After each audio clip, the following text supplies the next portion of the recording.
So why is the federal government really flooding the zone with immigrants? Why are they doing this when any rational decision maker would say, well, every one of them is getting a healthcare card? We know that waiting lists in Canada have never been longer. Basic routine surgeries like getting a hip replacement, things like that, you can wait 2 to 5 years getting a hip replacement. I mean, it's just outrageous, like chronic pain. Yeah. Um, where are people going to live? I mean, this is just a really basic thing. So the federal government opens it up. They don't really have any responsibility at the operational level, like the local and provincial levels of government do. Why is the federal government doing this? Well, there is the theory that that people will be grateful that you, under your leadership, they were admitted to Canada and given some opportunity, so therefore they're Hmm. going to vote for you. So that idea we hear, why doesn't Joe Biden deal with what's clearly a crisis at his border? Oh, he's actually just bringing in Democratic voters. I mean, maybe I'm naive on this, but I'd like to think that that's just not really what's motivating it, because it's such a Hmm. recipe for disaster, and it would be Yeah. such a cynical way for them to behave. But that's obviously one possible Hmm. reason behind it all. And I also think it doesn't necessarily work. I think it would backfire. As I said, a lot of new Canadians going, wait, what on earth is going on here? This just isn't working. They get frustrated by it. Many stories of new immigrants who are really in dire straits here, and Hmm. I don't think they're necessarily, like, they can be coming as an economic class of immigrant.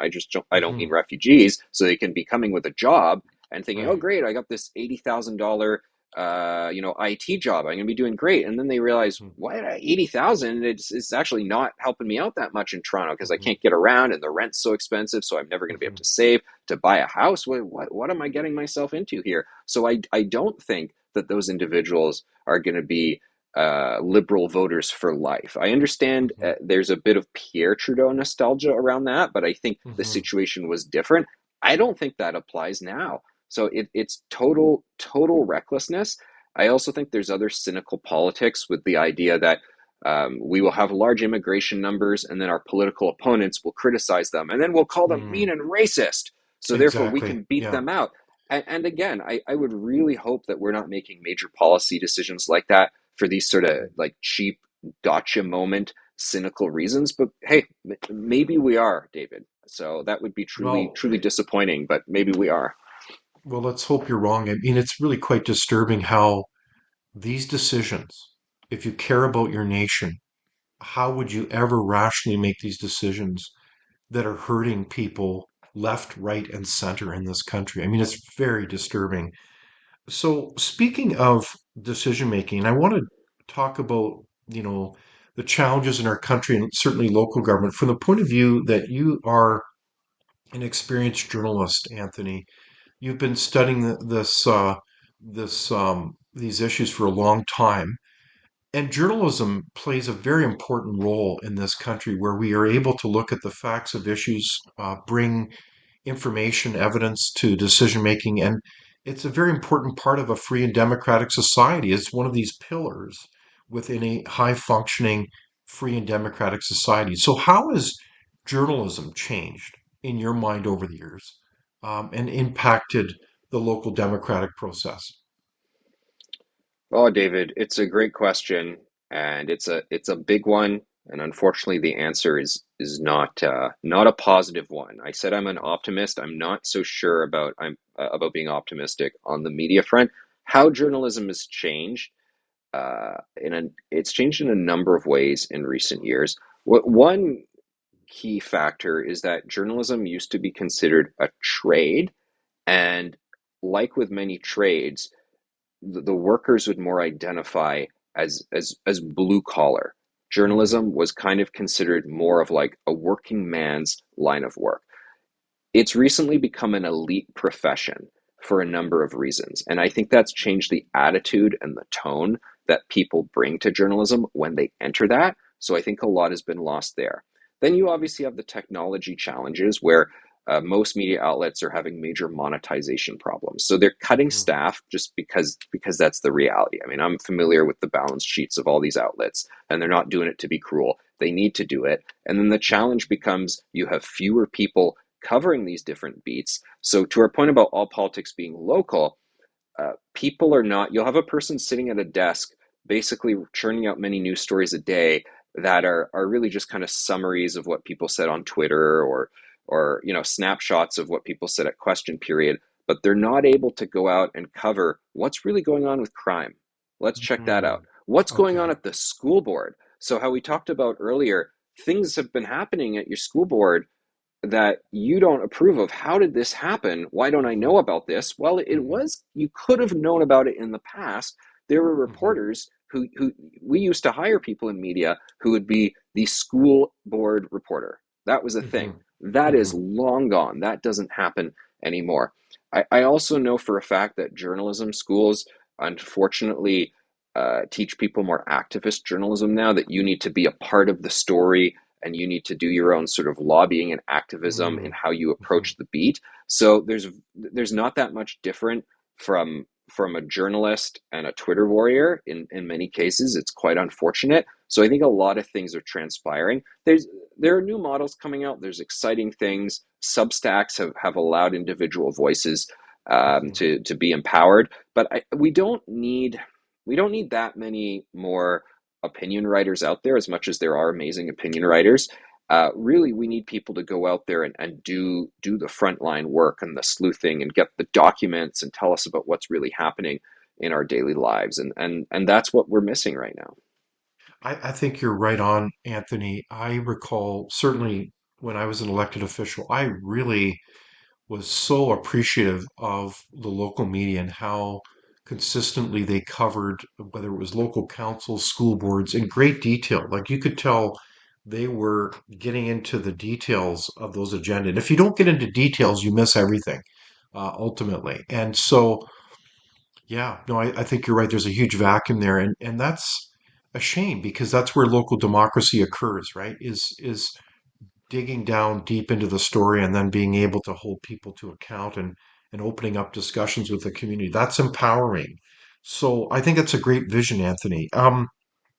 So Bill C-63, the so-called online harms bill, it's kind of almost like two bills. One is a kind of a head fake, in my opinion, where the first part is really about claiming to protect children from online harms when we have existing laws already, I would argue.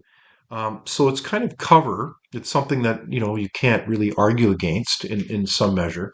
But the second part of it, does that concern you where it's going to have major implications on basically naming anything that you as a radical activist disagree with as quote hate speech and using that as a weapon to shut down freedom of speech? Oh, absolutely, David. When we talk about things coming in cycles, we've had this argument before, not too long ago, 15 years ago or so. Mark Stein was brought before Canadian human rights tribunals and Yes. provincial human rights tribunals for some writings in Maclean's magazine that he was writing about from his book America Alone. I think the articles were talking about Islam and demographics, Indeed. and you would have read his pieces and maybe you liked him, maybe you disliked him, maybe you Hmm. agreed, maybe you disagreed, but hey, he was just writing these pieces. Hmm. He potentially faced major financial penalties for them, and what resulted in that was repealing these parts of the laws that were very mushy in terms of, oh, if writing could basically offend someone, if it could make them feel that they were potentially exposed to harms. I don't have the Yeah. exact wording in front of me, but it was this really sort of mushy wording. It's like, no, not acceptable. We got to get rid of that. We're just coming back to that now, where people certainly could be harassed or lose their homes, lose their livelihood over an activist saying, let's get them, boys. We don't like what they've written. So we do not need this legislation at all. And David, as you said, there are existing laws on the books. It does seem that we have a major scourge in terms of child abuse and child exploitation, but we have Hmm. laws on the books. So if there's an argument that we need 10 or 20 or 100 more RCMP officers seconded to Hmm. that file, then I'm all in support of that. Let's talk about that resource allocation, but we really shouldn't use those sort of examples as a cheap excuse to bring in political censorship. It is incredibly alarming. Generally speaking, there are things that are already illegal, and let's take them to the real courts so that, sure, if someone, like we've known for years, for decades, people can't call you on your landline and threaten to harass you or kill you or Hmm. whatnot. You can get legal Hmm. recourse. Likewise, I think now if people are DMing you on Twitter and Facebook and threatening to abuse you, well, I think you definitely should have the right to call the police. So go ahead and do that. And I think they're now learning what digital harassment really means. So we're getting up to speed on all that, but it doesn't mean someone saying a mean tweet towards you. Mhm. I mean, if you can just, and I think we need to promote resilience more here. It's rather tragic to see teenagers get really caught up in this, and some extreme examples of people committing suicide over stuff in the online realm. Mhm. But you are not responsible for what other people say. You're not in charge of what they say, but you're responsible for how you respond. So making sure we understand that. Look, if someone's saying some stupid or offensive or racist thing online, well, that says more about them than it does about you. That person's a loser, and just ignore them. I mean, I tell my kids that kind of stuff. That's the situation we're in right now. We don't need Trudeau to come in and create a digital safety commissioner, which he wants to Yeah. do, who's going to Yeah. dictate Unbelievably. what happens on the internet. It's very, very alarming. So, I've always been polite and well mannered online, and I think other people should as well. But if someone is being a little rude, well, okay, we don't need laws for that. If they're doing something illegal, then by all means, let's charge them and fine them. There's zero tolerance for that child exploitation. What these Trudeau bills have to do with this? Nothing. I mean, it's really disturbing what he's planning to do. So is it really basically using law then as a weapon against your political opponents again? Like, is it kind of, to use the term lawfare, using the law to essentially harass your people that you don't agree with? Yeah, that seems to be the case because what are these phrases online harms? What are you really talking about here? How do you rigorously define them in a way that would hold up in an appeals court or up in the Supreme Court? And I think we'd find in a lot of cases they just don't Hmm. hold up. Exactly. Well, it certainly underlines the importance of the freedom of speech. To be able to protect those basic foundational rights and freedoms is really critical for our democracy. And so related to that, though, I do have the questions. We kind of get to the end of our really what's been a terrific discussion, Anthony, is really about action. Mm. What do we need to do in terms of policy? You've talked about basically the need to improve local government, but if you were at a federal provincial level, are there policies that you would advocate for to help empower and strengthen local government? Wow, great question. There's definitely a lot of provincial and federal policies I'd like to see come to pass. In terms of what other levels of government can do to empower communities, I think part of it is just to stop poking around into cities' businesses in a way that holds them back. I think we have a lot of that.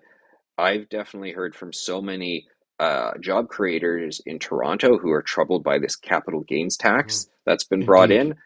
I don't Yes. think Justin Trudeau and Christy Freeland were expecting the incredible blowback, not from billionaires who they wish to Mhm. vilify, but from regular aspirational middle class people. Speaking of myself, me and my spouse, neither of us are public servants, or we're not with big blue chip companies where we have defined benefit pensions that we'll get to enjoy later on in life. So we have a rental property that is kind of our pension, that we'll use later on. Yes. And now and I felt like that was just the financial choice that we were making, choosing to put Mhm. the money there rather than an RRSP. And now I'm being told by Krista Freeland that like I'm a bad guy or something, that I did something wrong, and we're going to change the rules mid-game to penalize me because how dare I? And I'm just trying to provide for my wife and I in our retirement years. What did I do wrong? So that kind of stuff, I think, really does affect local economies. I think you're right on. And that's just one issue, Anthony. I mean, if you look You're at right. the capital gains issue, I mean, that is going to hit everybody. It's almost like they're on a mission to destroy the middle class, to disable them, to both in terms of an economic future. I mean, I just hear this from so many people in the next generation. They don't really see hope for their future in this country, which is a real shame. I mean, it says that we really have a lot of work to do to turn around this country. So as you look to our nation, where are you seeing the signs of hope? I mean, you've alluded earlier to the changing discussion. What are you seeing from your point of view? I am seeing signs of a revival of civil society.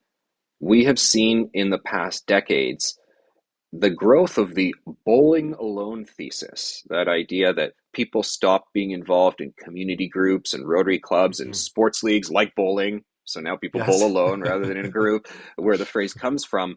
But we are now seeing people say, actually, I'm gonna put down the iPhone. I'm gonna go out and I'm gonna go to the pub night where we're talking about cleaning up our communities and safe streets. So I'm going to rally together with my neighbors to make change. I'm going to get involved in the school system. I'm going to some friends and I are going to run for school trustee to bring about change. So I do see a revival of civil society, because you know the saying, David, big government makes for small citizens, and people are realizing they've been pushed out without even knowing it, but they want to reclaim their space, and hats off to them.